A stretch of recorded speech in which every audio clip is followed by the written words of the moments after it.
Бир күнү шакирти устатына келип мындай дейт экен. Устатым, мен Кудайды сүйгүм келет. Мага аны сүйгөндү үйрөтүңүзчү. Устаты мындай деп жооп берет. А дегенде айтчы, мурда кимдир бирөөнү сүйдүң беле? Мени дүйнөлүк нерселер кызыктырбайт да. Сүйүү жана башка нерселер. Мен Кудайга баргым келет. Жана аны гана сүйгүм келет. Дагы бир жол сурайын. Жок дегенде бир кызды, жок дегенде бир баланы, жок дегенде бирөөнү сүйдүң беле? Устат, мен буга чейин эле айттым го. Мен динчил адаммын, жөнөкөй адам эмесмин. Мени Кудайга барчу жол гана кызыктырат. Азырынча бул мүмкүн эмес. А дегенде бирөөнү сүйүш керек.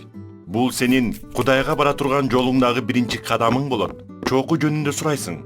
Бирок өзүң ал чокууга жетүү үчүн биринчи кадамды таштай элексиң. Барып бирөөнү сүй. Ыйык жазууда мындай деп жазылган. Ким мен Кудайды сүйөм десе, бирок бир тууганын жек көрсө, ал жалганчы. Анткени өзү көрүп турган бир тууганын сүйбөсө, көрүнбөгөн Кудайды кантип сүймөк эле? Биз андан ким Кудайды сүйсө, ал бир тууганын да сүйсүн деген осуятты алганбыз.